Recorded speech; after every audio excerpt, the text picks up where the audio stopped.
All right, here we go. Today we have Momodu Gondo. Gondo is a former detective for the Baltimore Police Department's Gun Trace Task Force, which was involved in one of the most shocking corruption scandals in Baltimore's history. As a member of the task force and later a key witness, he engaged in robbery, drug trafficking, fraud, and assisted friends in their heroin operation. The story is actually depicted in HBO's We Own the City.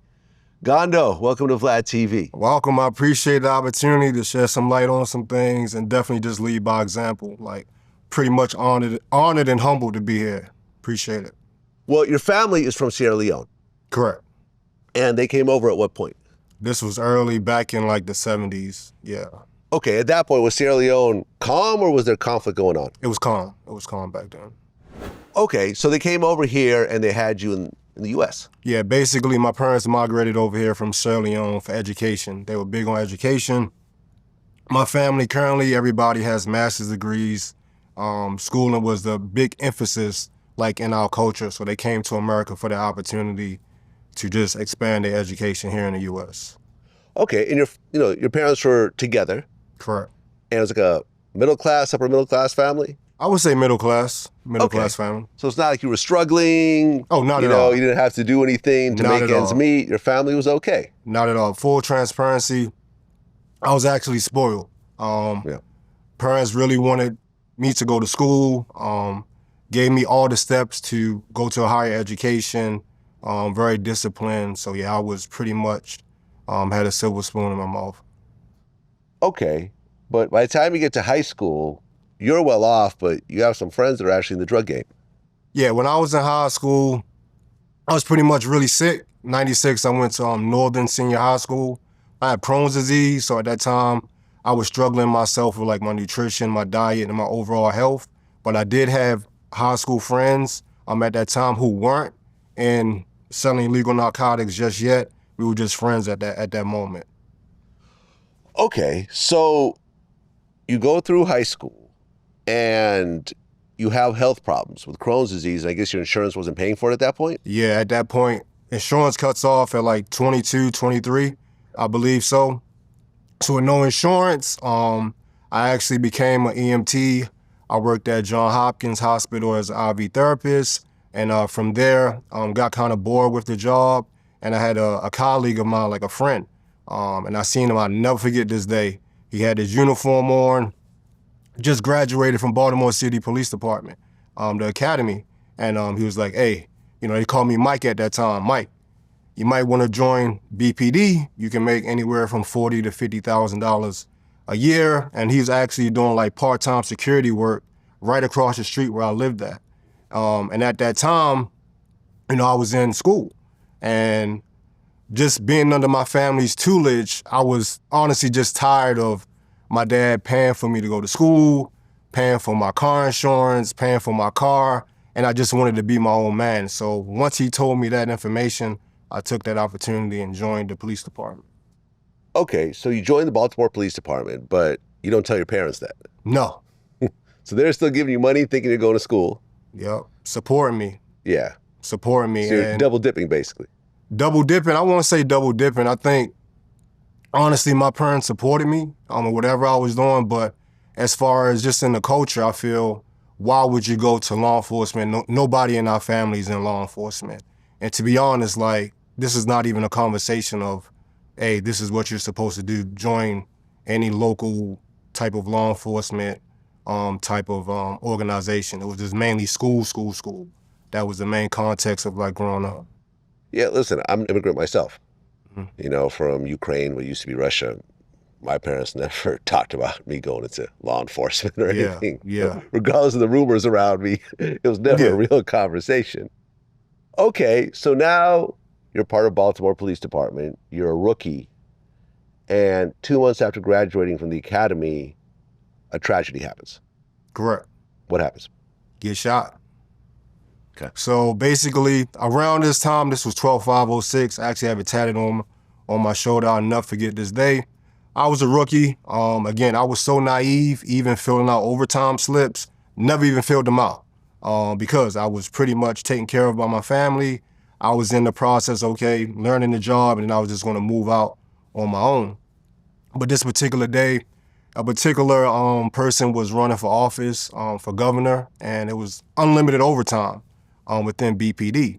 So the funny thing about it is, this particular day I worked 2 shifts, my regular shift in patrol, and then I worked overtime shift. And I was so tired this particular day that actually a civilian called the police on me because I was actually asleep in the car. I actually fell asleep from working the first shift to working my second shift. So actually that shift was over, and I'll never forget, I had a blue LS 430 at the time, a Lexus, with like 22-inch rims at the time. That was just a new wave. And I walked to my car, and I was so physically drained. Normally I would take my vest off at my trunk and put it in the trunk, but I didn't this particular night. So I just paint a picture for you. I had my BPD vest on. All you can see is BPD. It was either on my left or my right of my neck, and I had my vest under it. All right, so I never took the turtleneck off. I just began to take the turtleneck off, put it back down, too tired, drove home. So while I was driving home, it's about 12 o'clock. I worked 8 to 4, then 4 to 12 shift. I went to a local carryout, Northeast Baltimore, called Stoko's. Everybody in Baltimore knows about Stoko's. It's open late, 2, 3 in the morning. Went there to get something to eat. Went there, got a cheesesteak. I'll never forget a chicken shrimp cheesesteak. Order it, took out some money out of my pocket. It was only $50, but it was like 25s and 10s. Paid for my food. Got in my car. I lived probably 5 minutes from Stoko's. Pulled up. I was actually dating somebody at the time, so I was sitting on the phone talking. And this is my neighborhood. This is where I wasn't born in Baltimore, but I knew these streets like the back of my hand. So as I'm sitting there on the phone talking to my girlfriend at the time, I see 2 guys like walking down the street. So immediately I'm just like, oh, what is this about? Hey, let me just call you back. So when I hung up the phone, I immediately got out of the car. And at this time, I had my departmental firearm on me. So just being in law enforcement, being a rookie, and just not being born in Baltimore, but being brought up in Baltimore, I got tough skin. You can mug me, you can look at me, tough, doesn't really mean anything to you. I can see that you're a threat. So they walked past me, the guy that shot me walked past me, mugging me, and I was tired, but he didn't do anything at that instant. So I was armed. I looked at it like, okay, they just walking by.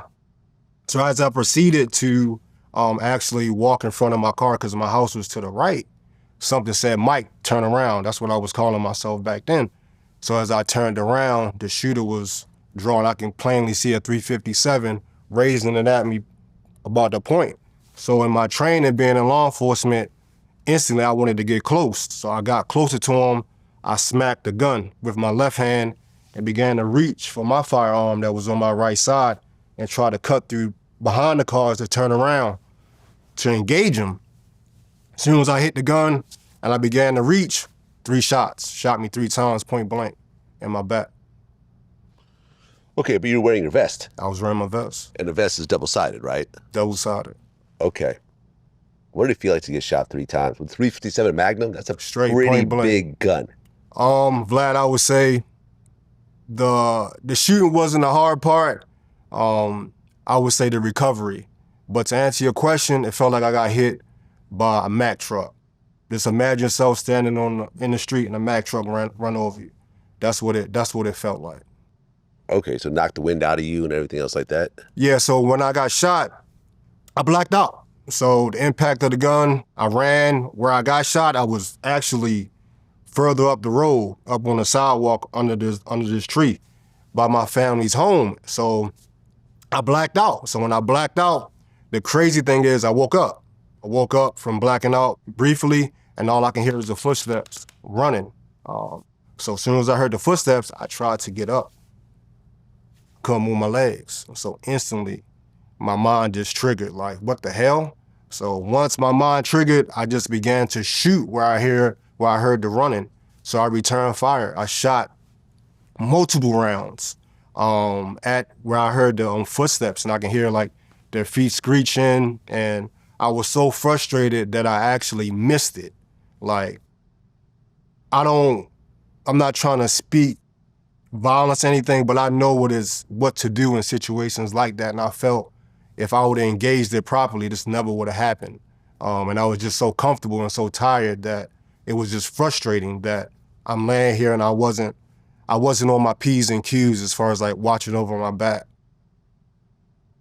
Well, according to your former partner, Jamel Ryan, he testified that this was actually due to a drug feud. You've heard this before? Yeah, of course. Okay, what do you say to that? Absolutely false. My hands are not clean.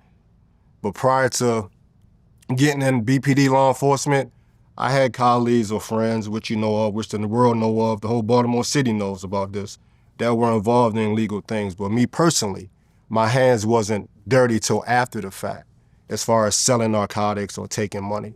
That incident that happened on the Alameda outside my parents' home, the crazy thing about this is the guy that shot me was actually robbing people in another part of Baltimore, right? And even after the shooting, as I was laid in the hospital, I'm getting information from the street, from people calling me and coming to see me saying like, hey, you know, what do you want us to do? Like, this is not right. You good? I mean, like everybody know you're a stand-up guy. This wasn't, oh, AG, what you got going on? Or Mike, what you got going on? You got caught slipping. It was like, how did this happen to you? In the sense of like, why people are figuring out like, this guy's not involved in anything. Why would you do that?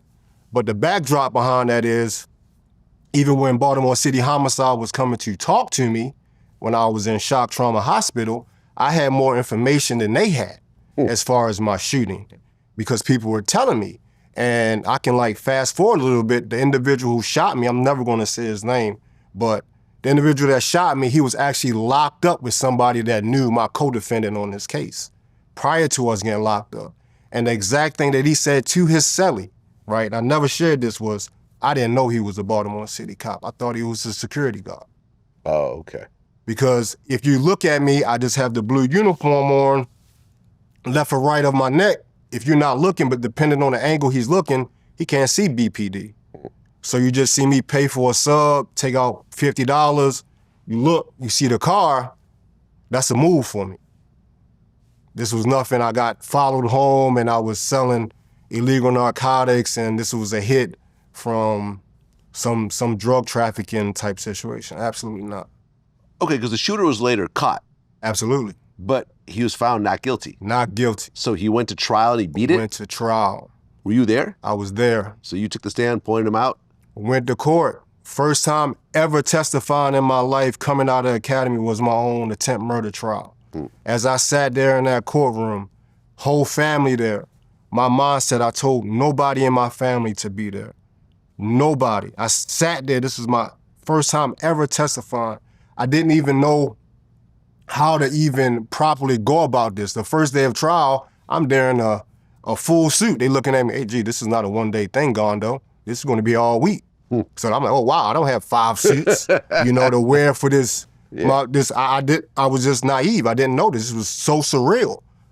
So, yeah, I actually testified in that court case. His family was there. It took about a week. Sat there with the verdict. I remember him walking in, looking at me. Oh, I don't know who that is, playing the game. And I had to sit there and just be stoic, pointing him out just like I'm looking at you. Hey, Officer Gondo is the guy who shot you in the courtroom? Absolutely, right there. Pointed at him. After deliberation, came back, not guilty. Sitting there in the courtroom, Vlad, seeing his family high five. High five. Okay, well, explain to me how a police officer gets shot and a police officer testimony is considered superior to a regular citizen's testimony, because you're basically an expert. Exactly. Right? So you have an expert testimony as the victim. You're pointing the finger saying, this guy shot me. Where is the reasonable doubt? Right. The reasonable doubt came from, and I'll never forget this, and I only found this out from a juror.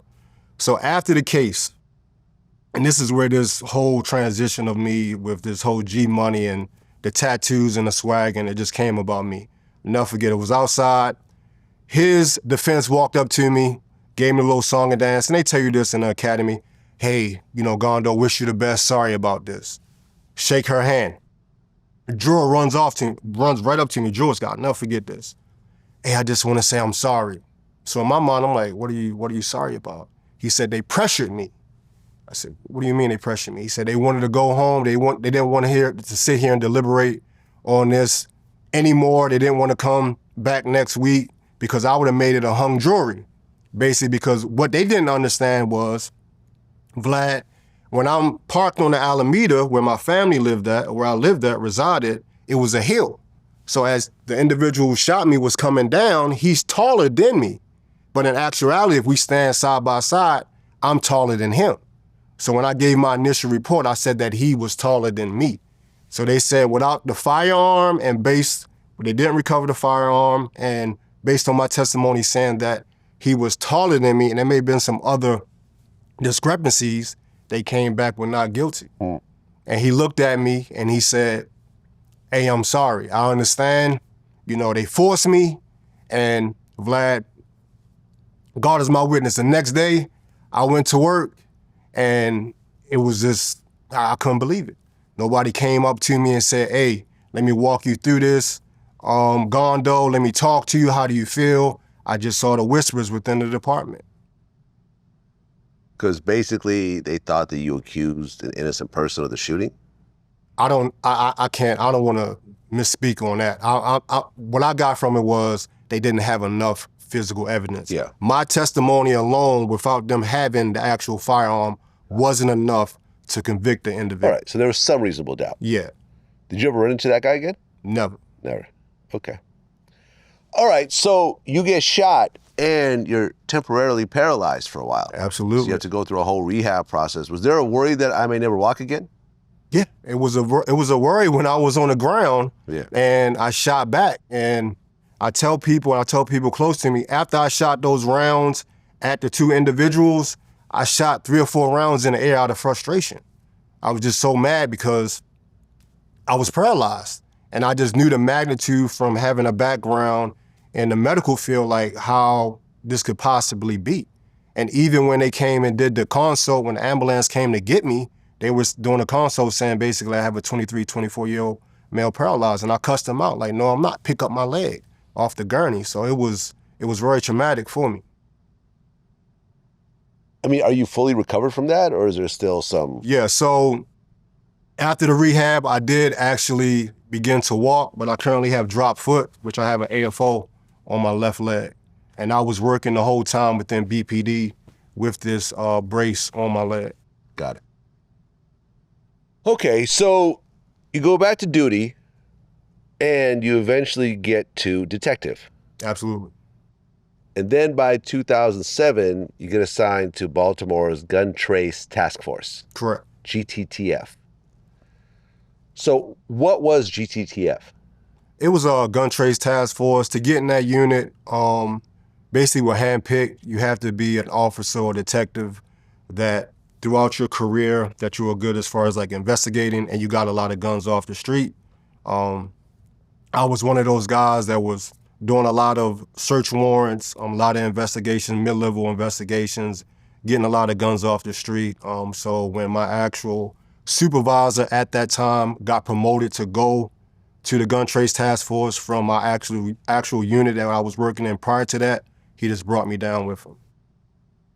Okay, so now you join the task force, and a year later, that's when you actually started stealing money and so forth. No, that's not true. It's not true? No. So how much time passed? No, so I would say initially working in operations, again, you see a lot of things coming up as far as you hear things about law enforcement, and this is just across the spectrum. This is not just about the organization I work for. When you're in operations, meaning plain clothes, there are a lot of things that people don't know about. There are a lot of things as far as the gray area. So I've been in numerous situations prior to going to the Gun Trace Task Force where I did take money. Okay, so before you were in the Gun Trace Task Force, Absolutely. You were already taking money. Yes. Give me an example of the first time you took money. I know basically was a search warrant. When you're in operations at that time, or at the time I was working, it's a trust thing. can we trust you? So that's just a plain example. Just say if it's $50,000 in here, you may be working with colleagues just to see if they can trust you. Hey, here you go. Here go a couple thousand, here go 5,000, here go 10,000, just to see if you want to take the money. And one of those situations presented itself, and I took the money. How much money was it? It varies. But the first time? Oh, the first time, it wasn't, I wouldn't say it was nothing significant. It wasn't nothing significant. $1,000? It was more than that, but I wouldn't say it was. $1,000? Yeah, I wouldn't say it was nothing significant like that. So this was a search warrant. You go into this person's house and you find a bunch of cash, and you assume the cash is not there from legal, No, it's not assuming, we know that. Right, so drug money essentially. Yeah. So you book the cash, but you don't book the entire amount? Yeah. So if it's 50,000, it ends up being 40,000, 20,000? It depends on the scenario. It can be 50,000, it can be 80,000, it can be 400,000. It all depends on, again, it depends on how many people are involved in the search warrant. If it's just me and you, it may be a different cut because it's just me and you. If it's 5 other people, it may be a different cut. So it just varies like who's all involved with what's going on. Okay, but why not just take the whole thing? Yeah, it's a good thing. And when I was in prison, I've been told that because taking the whole thing and taking... Same thing, right? It's the same thing, but right? Again... Same penalty, so might as well. Again, with my mindset from my shooting, after my shooting, I'm not in the right mindset. Coping with the mental aspects as far as like drinking alcohol, me just changing and becoming this person who I wasn't raised. These things, all these things that have been said or what we're talking about right now, I didn't realize the effects of that shooting until I was sitting in a cell. Okay, so you started stealing before actually joining the gun trace task force. Correct. But now you're on the gun trace task force. Does that start to kind of escalate the robberies? Taking the funds, yeah, absolutely. Yeah. Okay, so tell me an example of how things leveled up after that. I think just overall leveling up, you're more so in a unit where you have more free reign to do what you want. I had a take-home car. I love to do investigations. It's not like you're just hopping out on people. On the street, you can build up cases. So if you're building up cases, now you have the time to like fully investigate people, utilize trackers, utilize pins, things of that nature to actually build a solid case. So if you're actually going not after the mid-level people, you're going after higher level people, of course things are going to change. Well, from March 2015 to July 2016, you participated in 8 robberies. As far as what? In terms of stealing money while on the job. Are you speaking about my case or are you speaking about just in general? Well, I'm talking about your case. Yeah, in my case, I pled guilty to 1 count. Okay. Yeah. The 8 counts that you may be talking about right now, all of those are dropped. At the time when we were actually under investigation, I actually stopped. I stopped doing everything that I normally was doing.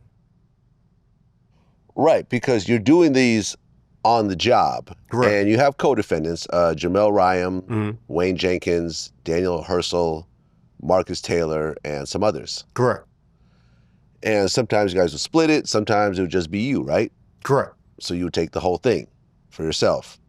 And you'd have actual Baltimore Police Department guns on you while doing this whole thing. Correct. But you're not in uniform, you're plain clothes. Plain clothes. Okay. And you would actually file false incident reports and so forth after these robberies? Yeah, so basically, after any situation, if you want to say robbery, search warrant, whatever you want to say, basically anything as far as money, let me just paint a picture. I investigated Vlad. Yeah. Everything about my investigation is A1. I did everything properly. I may have used a tracker without actually getting a search warrant for that tracker, but everything to get you, Vlad, was 100%. Outside of that, what wasn't 100% when it was time to put the property seized, whether it was, if it was a gun, whether it was drugs, whether it was money, if it was 400,000, I had a situation like that, 400,000 wasn't submitted. 400,000? It wasn't submitted. Okay, so you found $400,000 in the house. Absolutely. But you had a real search warrant for it. Real search warrant was in my case. How many cops? It was 1, 2, 3, 4 of us. 4 of us and the actual sergeant's son actually came. So 5 cops. Yeah. Who was the person that you were actually searching? What do you mean, as far as? Was it a drug kingpin? Oh, it was a drug kingpin. Yeah, it was a major heroin distributor. Okay. Was he home at the time or no? Yeah, so it was a big case. So we actually, it was my case set up on the individual, watched him at the come from his house, which I believe was the money house. Of course, I'm going to pull him over way further than the money house. He was actually going to where he had the product. So we pulled him over in the city. He lived in the county. I had to make a decision. I had the house where he actually had the kilos at, but again, what am I going to go to the kilograms or I'm going to go where the money at? We went to the money house and then tried to secure where he had the narcotics first, second, but again, they got to the place before we can get there, but we ended up taking him home, and that's where the 400,000 was. Okay, so you take him back to the house, and you ask him where the money is? No, I have a search warrant. So you can just tear up the house? No, it's not even to tear up the house. It's just, I think when people think as far as like raids, when you're doing high level stuff, I'm not looking for a jail cat. It's either going to be a large sum of money or it's going to be bricks or a large quantity of drugs. So these people are not really expecting you to really be in their dwelling. So if, like I told you, the house with the narcotics, that was in the city. So of course, that's a house that we would just rip up and try to really find out where he has the narcotics at. But I knew this was the money house. I knew the money was in there based on the information that I received. Okay, so you guys go in there and you find the money right away? Yeah, right away. Okay, so now you have a pile of $400,000 and there's 5 cops. Mm-hmm. So you guys look at each other and say, okay, was it 80,000 each? No, I wouldn't put a number on it. I mean, that's not really how it goes. I'm running point as my investigation. So again, I may be downstairs talking to that individual. He may be basically saying, "Are you in the right house?" Typical things that people say. Yeah, I'm in the right house, and I may show him a picture. Okay, then I may get word, which I did. AG, come upstairs. Came upstairs. What's going on? It's a lot of money in here. I've heard that all the time. This is not the first time I've been in a house with a lot of money. Then it's a lot of money in here, like that. So now I'm like, okay, go up and see. And again, I don't know if a lot of people have seen big money like that, but I've seen it before, and it's just stacked. It's piled up in a drawer, nice and neat, just before he had to do his re-up, and we just were in there at that time. And I'll never forget, he looked at me when I came downstairs, he said, "Y'all gonna be all day upstairs counting that money." Okay, in that instance, how much did you take? I would never put a number on thing, Vlad, just for like security reasons and stuff like that, just to be transparent with you. Fair enough. But again, if it was 400,000, I walked away comfortable. You know, me, myself, outside of everybody else, I walked away comfortable. Okay, was there ever a situation where the person you're arresting goes to police and say, they robbed me? Yeah, so you're gonna have that all the time. I mean, I've worked with colleagues, even people on my case where I had to go to internal affairs. When you're pulling over guys on the street and you're taking money out their pocket, they're going to internal affairs. But the guys that I was actually investigating, they're not really worried about that. You know, they know what comes with it. This wasn't, he went to jail, this is Baltimore. Well, he was living in the county, but he's from Baltimore. He's going to jail. That's just how he took it. It wasn't, hey, you know, I heard anything from the streets as far as like, hey, those guys took my money. I didn't hear that at all.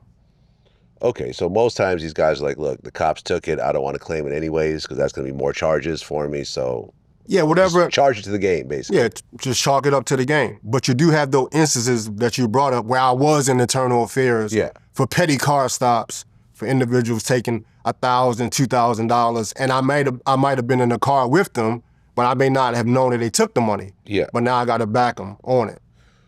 Well, but you also have this part. You're now robbing drug dealers, and these people don't really take robberies very well sometimes. Mm-hmm. Was there ever like a retaliation situation where someone put a hit on you for stealing from them? Nah, absolutely not. Okay. I can't. Me, myself in the city, I looked out for a lot of people. We're probably going to talk about that with my co-defendants, but I never had a situation where somebody came up and said, hey, you know, they going to do some harm to you. You know, I was helping a lot of people in my city, even though it was right or wrong, you know, my face was good. Yeah, all it takes is one, you know, upset person, though. Yeah. You know, cops do get killed. Yeah, cops do get killed, but don't forget this, though. The mindset that you're speaking of, a person like myself prior to my shooting, I will have that mindset. But after I got shot, again, I had no fear. I was out there with no vest on. They had to beg me to wear a bulletproof vest. I knew what it felt like to have my life taken. So somebody saying that, I would have embraced it. Like I changed, like my whole demeanor changed. Like I went from a guy that was basically a square to now I'm a guy with money. Now I'm popping bottles. I'm flying out everywhere. I have all the women. I have all the cars. I have the money. So again, with that, it became a cockiness and an arrogance. Right, but you're still a cop. Yeah, but again, I'm not thinking like how a normal person would till I was in a cell. Right. So FBI is investigating you saying, oh, you got a nice car, you got an $80,000, $90,000 car. And again, it looks crazy. But me, the mindset that I'm in, oh, it's off the radar, I can justify it. So again, it just doesn't make sense. So who's the Shropshire drug dealing crew? Oh, they were childhood friends. Okay. So Shropshire is one of the guys' names? Yeah, correct. Okay. So you grew up with these guys? Yeah, correct. And at one point, you actually started working with them? Working with who? This crew? I wouldn't say I was working with the crew. It was one individual, my childhood friend. Okay. Yeah. Can you say who that is? I'm not going to put his name out there, but everybody knows his name pretty much. Oh, is this Antoine Washington? No. Okay, got it. Well, allegedly, you worked with this crew to rob a rival drug dealer named Aaron Anderson. Correct. They said that Shropshire's Antoine Washington proposed robbing and killing the rival drug dealer to Glenn Kyle Wells. Who was that? That's the one I'm telling you about. Oh, okay. Childhood friend. That's the childhood friend. So he allegedly recruited you and in turn got your partner Ryan to place a GPS tracking device on this guy's car? He in turn, he did what? Say it again? Well, okay, so Kyle Wells recruited you to basically do this job, and you in turn brought in Ryan to place a GPS tracking device on Aaron Anderson's car. Right, so... Is that right or wrong? No, it's wrong. So this is how it happens. I'm big bro to Glenn, since you said his name. Okay. Kyle, I'm big bro to him. So this situation with what they have going on, this is some street situation. Again, like you said, I'm playing both sides of the fence. So he calls me as far as like with the other individual wanting to kill this individual, right? For whatever reason, I don't know. So once he tells me this, we're talking face to face, I basically say, hey, I don't do home invasions. This is not my thing. I can give you somebody to actually look into this for you. We can actually go into this the right way. I can do a search warrant. That was my proposal. Going in the right way. If there's money, I can do what we normally do, lock them up, it'll be done with, right? But again, when I proposed that to other individuals, they wanted to do it their way as far as going into the dwelling. So my loyalty with my childhood friend, I was there during that whole process, basically quarterbacking the whole situation. Well, were you a lookout? No, I wasn't a lookout. I was more than a lookout. I was basically, I was running point. Got it. I was running point. But you were also the lookout in the front though, right? During this whole situation? Yeah, I sat outside. Right. Outside of the front. I did other counter surveillance methods prior to the occurrence as well. Okay, so on the day of, Kyle Wells and your partner Ryan actually break into the apartment. Exactly. But something unexpected happens once they get in. Yeah. Which is what? Court documents show the female was inside the dwelling. Right, so the girlfriend is sleeping in bed when a cop and a drug dealer break into their house. And I guess they threatened to kill her if she didn't say where the money was? I wasn't there, I can't speak on that. Okay, but that's what they said in court documents. Yeah, whatever, if that's what they said in court documents, I can't speak on that. So she eventually tells them where the money is? Again, I wasn't there. So whatever, I'm quarterbacking the situation. I heard basically, and the crazy part about everything when I sit back and think about it, the feds already were on a wiretap as far as with me, right? I was the only one on my case that had the federal wiretap on. So just say, for instance, if this situation went the way it did went, as far as me not getting involved, he calling me, and God forbid this situation happened, I might not be sitting here. I might be in a cell for conspiracy to murder.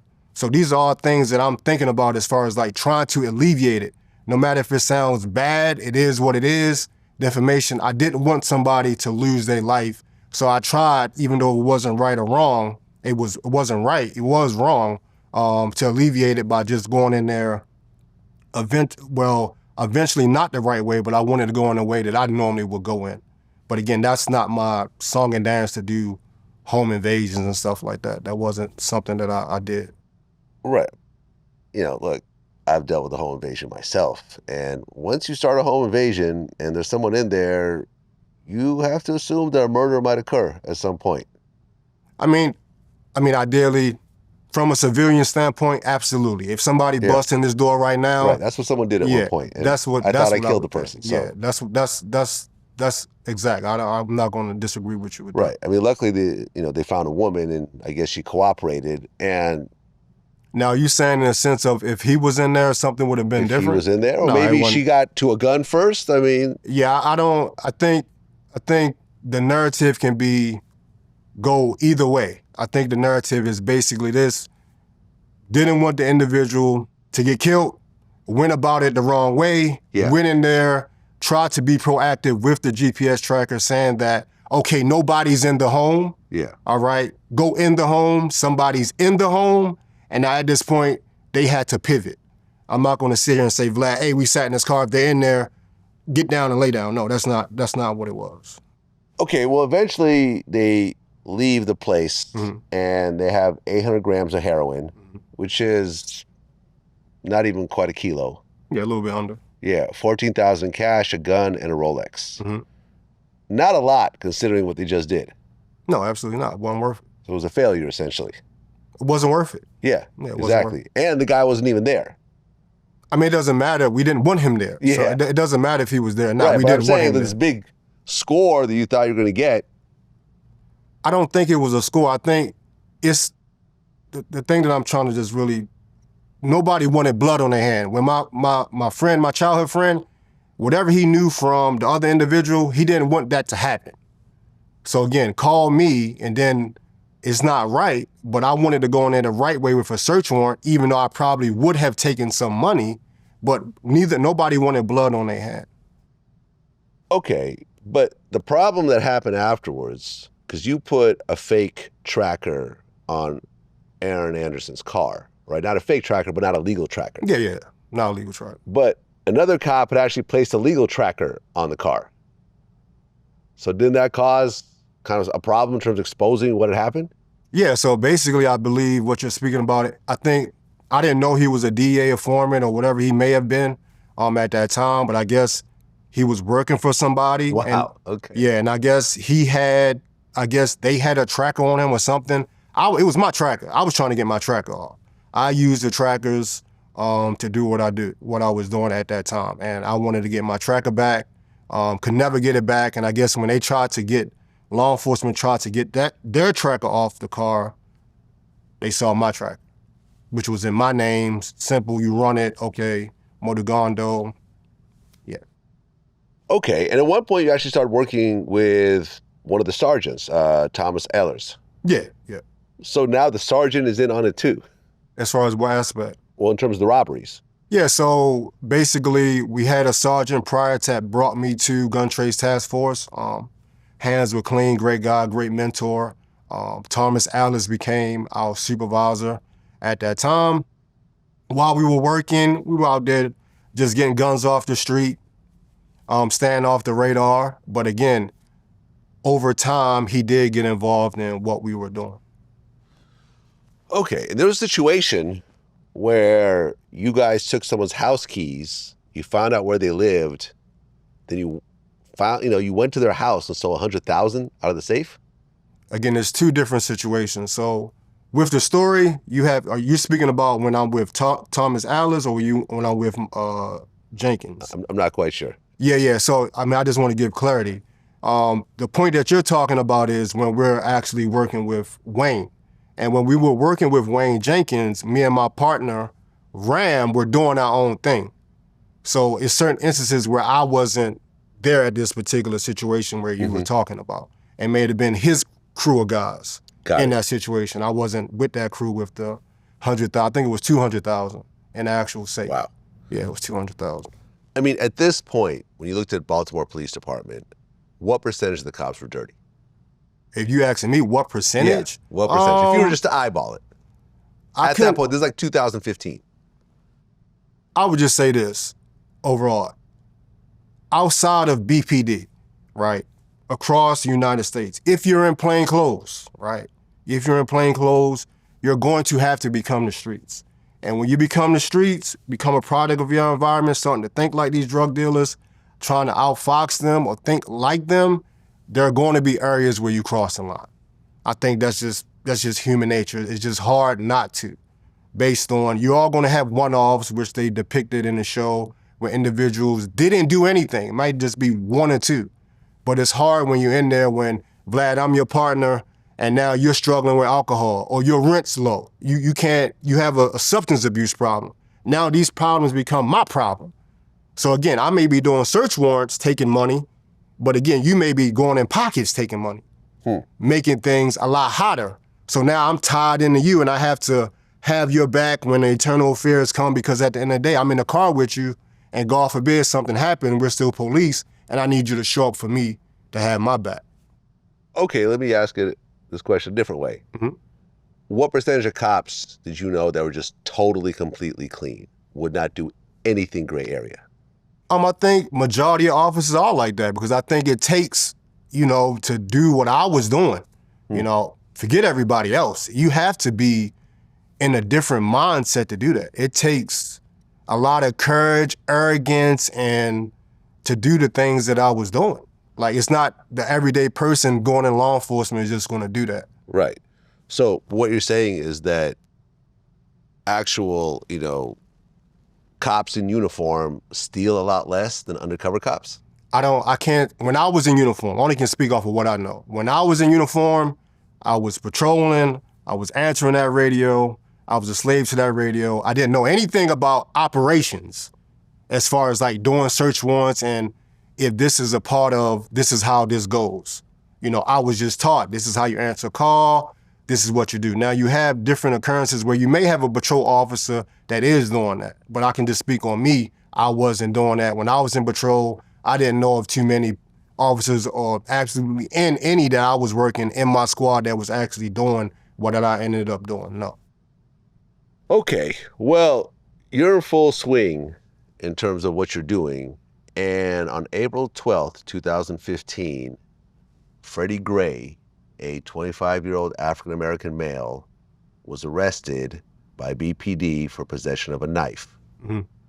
While in custody, he sustained fatal injuries. And ultimately, once they investigated, his spinal cord was snapped. Did you know the cops that were involved in this? Oh, absolutely not, no. You don't know these guys? No, when you were in operations, the level, and it's not to sound cocky, we were like top tier detectives. That was a patrol officer in, I believe, West Baltimore that did that. Of course, we're going to hear of that situation, which was very unfortunate, but I wasn't privy to like the exact details of knowing the officer, the backdrop. I was hearing things just like the whole world was hearing things. Well, it's a very weird situation because I guess he was put into the back of a van, but he wasn't secured in the van, and there was a policy to do that 6 days prior. So they're saying that he, got thrown around in the back of the van, and that's how he broke his spine? Yeah, I mean, just like you're... Sounds a little crazy, right? Yeah, I mean, again, I'm in operations, we handle things differently. Sometimes we don't even call the wagon to take our prisoners. We may take them straight ourselves to central booking. But I've heard all numerous stories as far as like what happened, what possibly happened. I don't know actually what happened with that situation. It's not my place to speak on it. I don't know the officer. I believe that situation I know was very unfortunate. Right. Well, all hell broke loose in Baltimore. Oh, absolutely. The protests started to go crazy. Absolutely. Were you actually put on patrol during these times? Yeah, so when big situations, whether it's riots or if they need deployment, a lot of detectives, we actually have to go back into the capacity of wearing a uniform.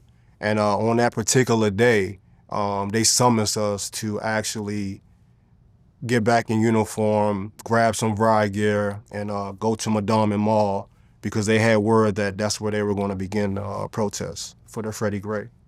Well, right, because the Justice Department announced that they wouldn't be bringing federal charges against the 6 cops. And that upset everybody. Yeah. So rioting started to break out. But there was a situation that happened where I guess a GTTF officer prevented looting at a pharmacy, but then after clearing the scene, they actually stole a bunch of the drugs from the pharmacy and then sold it to a bunch of drug dealers. Yeah, I heard about that. Now, this is one of your coworkers. Yeah, absolutely. So you know who did this. I heard about it. I heard about that when I was in custody, that situation. While I was working, then that was really pretty much kept under wraps. Right, because at this point, the Department of Justice started to investigate you guys. Mm-hmm. The DEA started investigating your actual unit, and they started tracking you in particular. Absolutely. Did you have any idea this was happening? Yeah. Okay, so you knew you were being tracked. Yeah, got the call about when you brought up as far as like you had 8 counts. I would have had probably 30 counts of racketeering, but we got word basically that we were being investigated. I was hearing the things of, hey, AG, they're investigating you. And in my mind, I'm like, Vlad, how the hell are they investigating me? I'm quiet, I'm off the radar, but I didn't know it was from my childhood friend getting caught up on the wire. Aha. So I didn't know that. That's the point that I actually missed. But once I got that information, I immediately stopped doing everything I was doing. Okay, because you kept doing crimes. Like in June 2016, you sold a seized gun and marijuana to a drug dealer. I guess you had done a car stop and you basically seized all the property and then resold it. You know what I'm talking about? Yeah, that was a situation where I basically middled it. Yeah, I middled it. That was my doing. It was somebody that basically I knew, and yeah, that's something I did. Okay, so you essentially stopped doing anything because you know you're being investigated. Yeah, things that like that situation that you just brought up, Yeah. that was off the radar. FBI didn't know anything about that. There's a lot of things the FBI didn't know about that was off the radar, but again, through my cooperation in my case, I got immunity for bringing up those situations. Yeah. Well, March 2017, 8 members of GTTF were indicted and arrested on federal charges of robbery, extortion, overtime fraud, and selling drugs seized during police operations. And you were one of those. Absolutely. Wayne Jenkins, Thomas Ehlers, you, Jamel Ryan, Maurice Ward, Evodio Hendricks. And I guess there's also Daniel Hersel and Marcus Taylor. Correct. And I mean, I'm looking at the mugshots right now. Very mixed bag of people. White, black. Look like some Spanish guys thrown in there. Yeah. What led up to the actual arrest? And what aspect do you want to know? I mean, like, did you know it was going to happen that day? Oh, yeah. Prior to that day, got the call. Vlad, I know the game. Meaning when I said I know the game, I know when somebody's plotting or trying to basically have me do something and just be off the radar. I never forget, I got a call from Internal Affairs. It was a lieutenant. He called my cell phone directly. Normally when they call you from Internal Affairs, the first thing you hear is, this is a recorded line, Internal Affairs. So you know they can't say they said anything or you said anything. He called me from his personal cell phone. Basically, when they order you but Internal Affairs, Vlad, you got to be there by 8. Okay, be there by 8. He told me the time. I was like, I don't know. Well, just call me when you're on your way. You know, so again, the night before, I'm sitting there, I'll never forget, I was sitting in my condo, Vlad, and I'm just like, God, if you can get me out of this situation, I'm gonna change. Lied. I wasn't gonna change anything. Just do that prayer up there. So as I'll never forget that day, they actually probably had a poll camera or DEA or DOJ outside my house as I drove to Internal Affairs. I knew it was it. Oh, so you got there and you got arrested. Yeah, so what happened is, as I walked up, I saw 2 trucks. right beside the steps, like two sliding door trucks. I know what that is, FBI SWAT. Or I've heard of individuals how they lock up other officers. I saw the trucks, walk past the trucks, and the funny thing was, when I actually got on the elevator, two officers was there with like a fake folder. And you know, when you're getting off the elevator, I never went up the elevator on going to internal affairs. You normally just go straight in. They said, no, you going to this elevator. Make sure I took my gun off right there in the lobby. Never happens like that. You go inside internal affairs, then you take your gun off. You know, then they said something like, hey, you don't have any drop gun on you or anything. I never heard that before. So when we went up and the elevator opened, they said, go ahead. So soon, I'm like, I'm following you guys. They told me to go ahead, and then, FBI SWAT rushed me with mouthpieces in their mouth. Okay, so you get handcuffed? Oh, I get handcuffed, yeah, absolutely. You Immediately. get charged, you have the right to remain silent. So at that point, how did you feel at that very moment? Yeah, I mean, it was an indictment. I wasn't charged. It was just a federal indictment. I felt, I had just, full transparency, I just lost my father, so I was in a different headspace.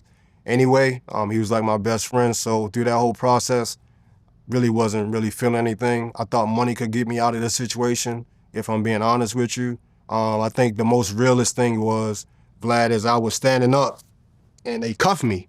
I was in a suit because I made it from shooting, so I'm standing like this, and this is how fast they stripped everything from me. And I really understand that now when I got into federal prison. Like, they took everything so fast, like, from me, like, and I saw BPD command staff, again, high-fiving. It was like this grand show, and I just had to sit there and deal with it. Okay. Now, you get charged with what exactly? I got charged with conspiracy to distribute 100 grams of heroin and multiple counts of racketeering, which would drop to one count that I pled guilty to. Worst case worst, you don't cooperate. How much time are you facing? I wouldn't be here. Life? I wouldn't be here. Okay. Life. But you chose to cooperate. Yeah. Okay. So, did you cooperate right away, or did you try to hold off a little bit? No, I was going to trial. Oh, you weren't trying to cooperate at all? No, I was going to trial. Yeah, I had the resources. I was in that denial stage as far as, it's the culture, this is what they trained us to do. I wasn't taking responsibility, but after the fact, I had to really look at myself in my face like, you know better than this. You wasn't raised like this, and you still chose to do this, what you did. Regardless of what was presented in you, if it was 15 million, you know right from wrong, but you still made a decision, Okay, because once you start going through the process, the feds actually reveal that they had numerous wiretaps on you, where you were talking to your drug dealer friend and giving him advice. It wasn't through the process, it was initial. So initially, Okay. Yeah, it was ASAP. Soon as I sat there, they stripped me from everything. 2 agents, man and woman. They sat there. Vlad had a little small listening device, played it. Played one of the instances where I'm talking on the wiretap, talking about money. And again, I looked at him right in their face. I don't know who that is. I don't know what that is. And, they slid the drug indictment just like this, and then slid the racketeering indictment. And I looked at the drug indictment. I said, y'all ain't got nothing on me as far as the drug indictment. I don't believe nothing about a drug indictment. But as far as the racketeering, hearing that listening device, the listening device they use to play the audio, I knew they actually had something on me. Right, because a federal jury convicted 5 members of the Shropshire drug organization on conspiracy to distribute and possession with intent to distribute heroin and cocaine. Correct. So your friend, Glenn Kyle Wells, Alexander Campbell, a.k.a. Munch, Antoine Washington, a.k.a. Twan, Omari Thomas, a.k.a. Lil Brill, and Antonio Shropshire, a.k.a. Brill. The only one out of all those people that was my confidant was Glenn Wells. Everybody else was just associates with them. Of course, I grew up with Glenn Wells, and these other individuals were in our neighborhood, but these are not like my homies, Right, because that crew allegedly distributed a bunch of kilos that actually caused a bunch of overdoses, fatal overdoses at that. And 14 heroin customers actually testified at the trial. Do you know about this? Yeah, I mean, again, at that time, Vlad, I had the whole world on me. I'm not looking at the news saying, oh, it's 300 people testifying. I'm in my own space, dealing with my own personal struggles that I was dealing with, but I was aware that a lot of people actually testified throughout the case. Right, because your friend Glenn Wells ended up getting 15 years. Mm-hmm. And Antonio Shropshire, who's what, the head of the organization? Whatever I mean, again, I look at Brill for who I saw Brill to be. Yeah, he got 25 years. Yeah, he got 25 years. Okay. Did you and Glenn Wells ever talk afterwards? No. After what? What you mean? After he got convicted and so forth? Oh, no, absolutely not. Absolutely not. So that was that. Yeah, it's over with. It's nothing to talk about. Well, during the testimony, you claimed that your partner, Ryan, fatally shot someone at point-blank range, and the deputy commissioner, Dean Palmier, coached and covered it up. Absolutely. Talk about the situation. I mean, it's basically the same thing. Knew about the instance, spoke about it as far as the shooting, which people knew about in the Northwest for years. Again, told the DOJ about it, the situation as far as like the shooting, as far as like the car stop, how things happened. Well, describe what happened. Yeah, so basically it was a car stop. I wasn't there. I was actually off. Car stop, individual had some narcotics in his waistband. I guess the individual just drove off and then shots were fired. They shot into the car? Yeah, shots were fired, like as the car was moving, yeah. Okay, so how did you know about it? Oh, there's just like anything out there. I'm still a detective. A shooting happens, people are gonna call me and say, hey, was that you? And I'm gonna say, no, I was off, or, you know, I was doing something else. That wasn't me. And then later on, as I come to work, I start hearing things about it. Well, right. You actually testified that as the car was, I guess, driving off, Ryan said, fuck him, I just don't want to chase him. And then they actually shot, and then the victim of the car died 2 days later. Yeah. So was Ryan actually convicted of murder? No. So he got off? I wouldn't say he got off. Everything you just said on that court document, as far as like what I said, that's what I said, and I'm going to stand on it. So as far as like what happened after the fact, it was presented to the DOJ, whatever they decided to do with it, if they had enough evidence or not, I mean, I can't really speak on that. Well, you also testified that Detective Sean Suter, who you stole money with, was shot to death the day before he was going to testify against his coworkers. I testified and said what? Well, according to this report, that wasn't a testimony as far as you know anything. What I'm talking about here? I know about the incident with Sean Suter as far as like his shooting, but as far as me testifying saying that he got whatever happened with him was because of a testimony, absolutely not. That's not true. Let me look up the original article here, just in case we got it wrong. Yeah, absolutely not. This is an NBC News article. So you told a jury that Detective Sean Suter, who you stolen money with, was shot to death before testifying against his coworkers. I told a Baltimore City jury that no, that definitely didn't happen. That's nowhere in court documents me saying, when I know Sean Suter as Face, right? Okay. So when Face, the situation happened with him, what I told the DOJ was that everybody I was involved with as far as like my crew, if I work with you, basically your hands were dirty. That's what I said. As I'm in prison, whatever is going on as far as with the DOJ talking to Sean Suter to get him to go to the grand jury, that's what they have going on. I have no idea. So I'm in prison basically just like everybody else watching the news. Hear about him and this situation, however they may have said it happened. And to me, I'm in prison like, what the hell is going on? Got it. Yeah, so. Okay, so you're essentially getting ready to go to trial on this whole situation. What made you take a plea deal? Oh, what made me reverse? Basically, while I was in Howard County. I never forget, one of my co-defendants was asking me a question, basically saying, well, G, how much did you spend for a lawyer? And I told him the number, 45 to 50,000. And I said, wow, what's up? And he said, basically, I was already talking to the prosecutors without any lawyer. At this time, myself, another colleague of mine lawyered up, and we were all suiting up to go to actual trial. But once I heard that, I automatically pivot. I'm like, this is just like you in my car, you know all my secrets. It's nothing to face head on anymore. Once I heard that, that morning he left, said he was scared for whatever nature, whatever that was supposed to mean. And immediately I called my lawyer, and my lawyer said, yeah, he's meeting with the federal prosecutors. I'll be there later on today.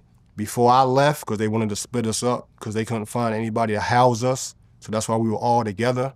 I told one of my co-defendants, I said, hey, you don't know anything about me, it's over with. Do what you got to do to get home to your family.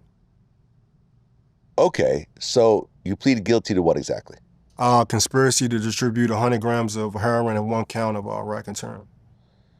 Now, you cooperate, and when you cooperate, you assume that the prosecutors will talk to the judge and ask for a certain level of leniency, but you don't know. Yeah, the judge could turn around and say, screw this guy, 50 years. Absolutely. What were you hoping to get as you were going into the sentencing? At that time, I didn't want to do no significant time, period. But realistically, what was your lawyer telling you? Oh, well, my lawyer told me to pray. Yeah, that's what he told me. Yeah, I mean, you got to think, Vlad. I mean, it's funny, but it's the truth. You know what I mean? I'm looking at you seriously. Like, at the end of the day, this is not a regular case. There are no rules when you have a high-profile case. Got it. We can talk about my case or any other high-profile case out here. The rules are different. When you think somebody's supposed to get off or they're not supposed to get off, boom, it's the total opposite. So he's looking at me saying, hey, G, you need to pray. I'm going to say what I want the recommendation with, and now I'm in the holding cell in the feds with bubble guts. This is not, yes, the federal government knew that I wasn't a bad guy. They knew that. I did wrong. I'm not, saying I'm an angel. I did what I did, and I take full responsibility, and I apologize to the citizens in Baltimore. But at that time, Vlad, I didn't know what it was going to be, if I'm being honest with you. Well, what did the prosecutors recommend? They recommended 121 months. So 10 years. 10 years, 1 month. And you end up getting 10 years. 10 years. With 4 years of supervised release. Correct. Okay. And with good behavior in the feds, that's what, 85%? 85%. Okay. Now, along with pleading guilty for the drugs and the racketeering, you also had to admit that you faked your overtime. Yeah. Absolutely. It's not even, Vlad, any type of, when you're dealing with the FBI, they know basically everything. My lawyer told me, hey, Gondo, just like when you brought up Murnett, that was one situation with the home invasion. I kept to the vest, meaning that I didn't think anybody knew of it, right? The feds knew about it, right? They just didn't have enough to charge, So it was just like they knew a lot of things that I didn't think they would know, but they still didn't know a lot of things that I kept to the vest as well, if that makes sense. So, yeah. Right. You also have to admit that you obstructed law enforcement by alerting co-defendants about potential investigations. Yeah, so that whole backdrop behind that, the whole narrative behind me and again, like Wayne, this was some big happy family and we were all working together, that's not the truth. As I came up, Wayne and my actual partner, my side partner, Ram, were actually targeting Glenn. This is how this whole thing became what it was. So I'm in operations, I'm not understanding this, and I'm saying, hey, I work with Vlad. And my childhood friend saying, you working with who? Yeah, he just took, this amount of money from me. This person is hell on earth, basically. So now I'm the middleman between it. So now I got to deal with my childhood friend, protect him, and then as far as like BPD, come to these guys and say, hey, this is somebody I grew up with. And then in their mind, naturally, oh, are you selling drugs with him? Well, yeah. After the dust settled, the police sergeant, Wayne Earl Jenkins, got 25 years. Yeah. So he got the most. Yeah. Because he was a sergeant? Yeah, I mean, the sergeant, I mean, he went to trial. So, I mean, if Wayne... Oh, he lost in yeah, trial. he went in trial. No, I'm sorry. Again, he wanted to plea, but again, went to the government, whatever route he wanted to deem fit to go as far as like his legal advice from his counsel. But he kept getting hit with superseding indictments. So those superseding indictments kept increasing his time. So whenever he did his counsel, and this is just me talking to you from my law background, the superseding indictments came and it was just overwhelming. So when he pled, his plea was 20 to 30. Right, because former detectives Daniel Herschel and Marcus Taylor, they actually went to trial and lost and got 18 years each. Mm-hmm. Former Sergeant Thomas Ehlers got 15 years. And Detective Ryan, your partner, got 12 years. Correct. So you got the least amount of time. Correct. Well, the least amount of time based on what you just said. There was 2 other people that got 7 years under me. Well, they say in total, GTTF stole at least $300,000, 43 pounds of marijuana, 800 grams of heroin, 3 kilos of cocaine, and hundreds of thousands of dollars worth of jewelry. It was one of the most shocking corruption scandals in Baltimore's history. And this was happening in the backdrop of the whole Freddie Gray situation, which made it even worse. Absolutely. So after you plead guilty, because did you have a bond the whole time or no? No, so they denied us twice. We had the initial hearing where we thought we were going to get out. And again, like I said, this is a higher profile case. Again, things were done behind the scenes for whatever case, and we got denied the first time, then got denied the second time. And then from that, it was just sitting. Okay, so you're sitting in county jail the whole time. Sitting in county jail, then I pled guilty. Once you actually plead guilty in court, 30 days, you're going in federal custody. I was in federal custody, but actually being in federal custody, going to a federal prison. Right. But eventually you go to the final federal prison where you actually start your sentence. Yeah, absolutely. What was that first night like? I think the county was the most impactful thing, not the federal side. When they stripped me, like I said, and I was in that county cell looking at this iron toilet and this food is coming out, and the realization that I couldn't pay my way out of this situation, that's when it hit me as far as like, this is real. Like I was in a position of power telling people what to do, doing what I wanted, traveling, and now I'm being told what to do. And I think that was the biggest thing that I was struggling with when I actually had to sit down and just like, you don't have your freedom, you don't have your power anymore. Well, you're locked up in federal prison as a dirty cop. Yeah. So you're in PC, I assume? No, I'm not in on PC. No? No. Why would I be in PC? Well, aren't the cops usually in a certain section with other cops? No, so what happened was when I was in the county, they had us all in protective custody because basically no jail wanted to take us. So it just happened, hey, what jail can take all these guys all together? Howard County. So let's send them to Howard County. Then from Howard County, we're going to disperse them throughout the state of Maryland.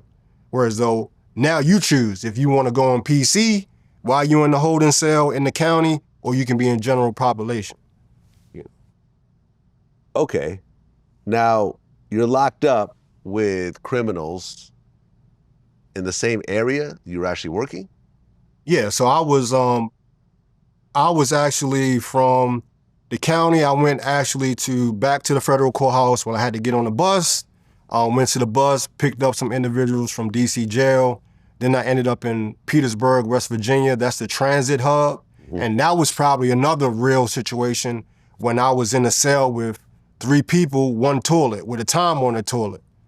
Can't see a clock. That was where I really was, this is crazy. And now you have people rotating in, hey, what's up, where you from? You know, as a detective, again, I had the swag, I didn't care, I didn't fear anything but God, so I wasn't really worried about that, but my spotter sense was on, like, do these people know about me? But you have so many people coming from like Detroit, Florida, North Carolina, through transit. But then when I got to my actual prison where I was at, yes, I was around individuals who I knew about, who knew about me. An individual that knew about me was at the actual prison that I was at. Yes, to answer your question. Did you actually run into someone in prison that you robbed before? No, I think they wouldn't, more so, I think that's like a paperwork thing. They wouldn't put us together, but it was an instance where an individual knew about me and he was at that actual prison I was at, and he actually was like, hey, why are you guys talking to G? But I was established. Like, I went into prison on man time. You know, everybody, again, I watch your interviews, people talk about paperwork and all this. At the end of the day, I was a detective. So I had Baltimore guys approach me on homie time, not knowing that I was a officer. Hey man, you need to send your work in. You got 30 days to send your work. I'm just looking at them like, again, I was operating a high level. I don't know who you are. I'm not reporting to nobody. So the next day when they would come to me, hey, I'm on man time. All right, cool, respect. That was just it. And I was at a low prison now. I'm not at a high level, so Okay. I want to be clear with this. I was at a low. And again, even if I was at a medium high, I would have kept that same energy because I knew at the end of the day what was going to be was going to be, you know, going into prison. This wasn't a thing where I had to, oh my God, I'm scared. If I had to have a knife and use it, I was going to use it. That was just my mindset. So were there any violent incidents the whole time you were locked up? As far as in regards, no, absolutely not. I had... Because it was all low security, essentially? People were trying to get out? You had people coming from high prison to a low prison. So they weren't trying to mess that up? Yeah, you had people not trying to mess. It's not like I went to a medium, but I was locked up with people that were in medium and I was respected. I think the biggest thing for me, Vlad, and you have instances where officers kill an individual. I wasn't an officer that did that. As far as like this whole planting drugs, I never planted drugs. My name is not on any of those cases or car stops with that. I took money. But you were robbing drug dealers. Again, you're saying it from it's not like this is like, you know, slight work here. I mean, this is heavy. You're robbing hundreds of thousands of dollars from drug dealers. Listen to what I'm saying. You're speaking from a civilian standpoint. Yes. I'm speaking from, I was living it. I'm in prison with some of the realest guys, and I'm telling you the feedback that I got back based on who I am and how I carry myself. I'm not speaking from a standpoint of an outside person looking, oh, Momodu Gondo's in prison, he should be getting beat up. I was in prison, I never got beat up. I never had no issue. I always walked with my head high. If somebody had a problem with me, I would confront them. Somebody else would, hey, G's a good dude. I helped brothers in prison. As far as with COVID, when these guys were dying, I was sick in prison with Crohn's and people were trying to get out. I was helping brothers because I had the resources, whether it was commissary.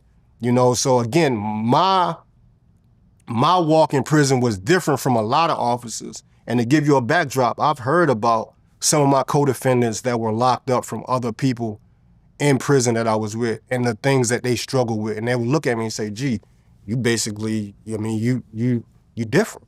And that was just my approach. Well, in 2022, HBO released a miniseries, We Own the City, which basically chronicled the rise and fall of Baltimore's gun trace task force. Now, did you actually have a character in that miniseries that's supposed to be you? Yes. Who played you? I forget his name. McKinney, guy from, I think, like South Africa. Yeah, he played me. Okay. What did you think of the series? What did I think of the series? Yeah. I think, unfortunately, the series came from a lot of things that I did that I'm not proud of. I mean, I know that it allowed a lot of people in the city to have employment as far as like acting, but I think I'm disappointed in myself as far as like it had to come to that. And again, I'm gonna apologize about that over and over. But as far as with the series, Vlad, I think it's one side. I think it's just like if somebody's asking me a question about the case, I think it's multiple layers that wasn't covered. I think the series depicted what court documents say, and I don't think that's the full picture or the narrative behind like what really happened or what led me to do a lot of things that I did. Well, Baltimore was sued by 39 different people, all around GTTF officers, and they paid over $22 million to settle these lawsuits. So people got paid out a lot more than you stole. Yeah, I mean, I remember I was getting all the court documents, Vlad, of guys, car stops where, You know, I remember one situation, an individual, it was a brief car stop, knew the individual, went to school with him, didn't plant no gun. Car stop was legit. You got paid $500,000. You know, I'm looking at the doc, I'm talking to my lawyer. They know this. I'm like, hey, they had to pay out because everything that we did was still within the scope as far as like law enforcement. Right, because you're locked up during all these lawsuits, right? Yeah, I'm locked So do they ask you to testify or anything else like that? Yeah, they basically, I mean, they're going to come at it from a standpoint as far as like money, as far as officers. Right. You have to do like depositions and so Yeah, forth? they wanted to do that, but it never got to that point because they just settled. Yeah, because I knew what we were doing. Like, you can say, hey, G, you were robbing drug dealers, right? But I still was doing it within the scope. I knew the legal genre as far as like what to do. You know what I mean? I knew that legally they couldn't hold us responsible. Yeah. Myself personally, so of course they're going to sue. Yeah. You know, the city's going to pay out. Right. Yeah. And they have the money to pay out. Yeah.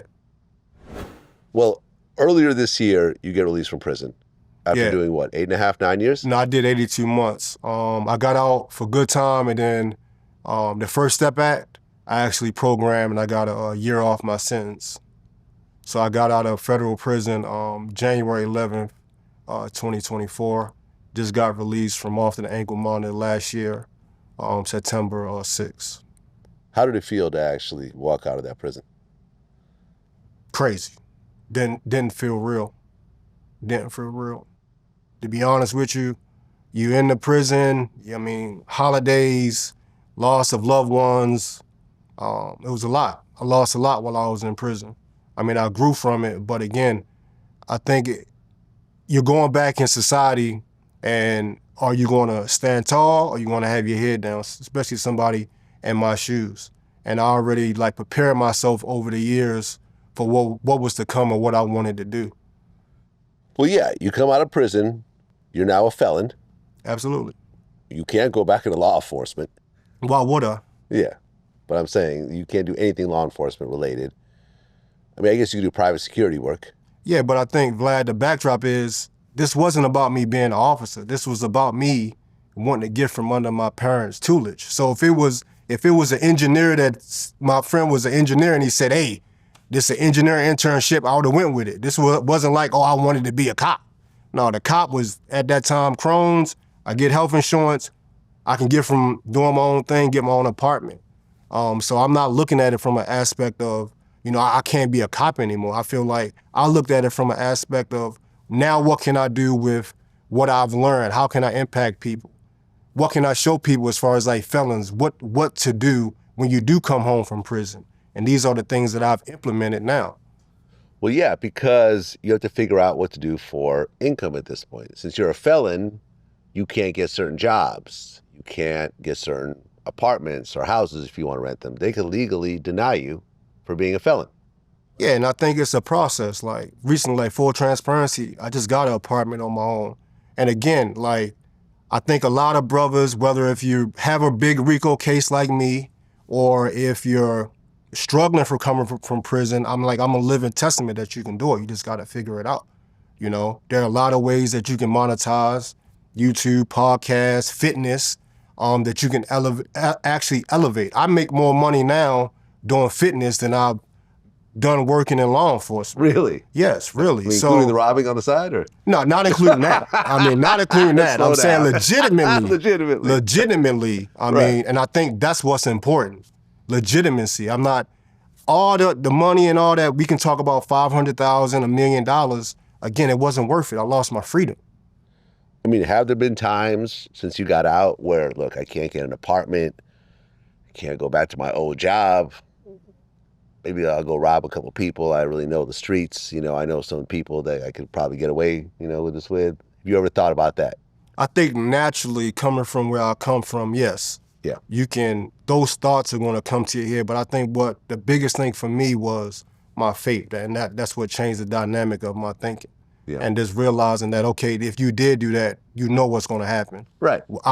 They're not going to sit me down for 120 months. Oh yeah, they'll throw the book at you. It's over with. So again, and I've heard brothers and I've seen brothers come back in prison while I'm in prison, leave and come right back. Oh yeah. You know, so again, it's not worth it. But again, I'm not going to sit here and lie to you and say these thoughts haven't come to my head. Unfortunately, I've interviewed a lot of people that went back to prison. Yeah. People like Blue Boy who, Yeah. were involved in like 3 different murders. They finally get out. Then situation happens. They shoot somebody, and then that's it. They're probably back forever. I think the biggest thing is how you get caught up is getting caught up with the speed of the world. So when you locked up in prison, everything stopped. You're in your own world. You're in your own island. I was struggling, Vlad, when they said, hey, G, you're gonna have to say this your home. Hell no, this is not my home. My home is where I live at, the properties that I have. But once I embrace it, like, this is what it is. Once I embrace, I am a convicted felon. How can I elevate from here? That's when my mind state began to change and I began to evolve. Well, Momodu, appreciate you coming and telling your story. I mean, you're very honest the whole time. Appreciate it. Ultimately, you've taken responsibility for all the stuff that you've done. You haven't tried to duck it. And, you got into the job, and unfortunately, you kind of went left. In a different world, you could have been a very decorated Baltimore police officer at this point, possibly even the chief. Absolutely. Running the whole mindset. department. Absolutely. Right. Had you not, decided to sort of skim here and skim there and so forth. Was that a goal at one point, to become a chief of police? You know what, Vlad, when I sat back when I was in that cell, everything that you're talking about right now became a point you could have did this. You really could have impacted change with your mindset as far as like people respecting me. But at that time, like I said, after my shooting, it changed me. It changed me, man. It changed me. Well, we all make mistakes, man. You're still a young man. You still got a lot of life ahead of you. Yeah. And ultimately, I think you're using these situations to actually make a positive impact. Because ultimately, I mean, we all have situations in our life where we could choose the right way or the wrong way. And sometimes you choose the wrong way and you just keep going. Yeah. And it seems like that's what happened in your case, because all your coworkers are doing the same thing. And now, after a while, it just becomes normal.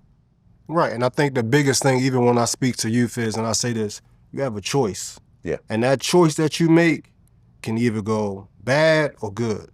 It ain't no in between. Yeah. So you have to be careful on the choices and the people that you align yourself with in your life. It's very important. That's where we're going to end it, man. Appreciate you coming in. Appreciate it. Thank you. Peace.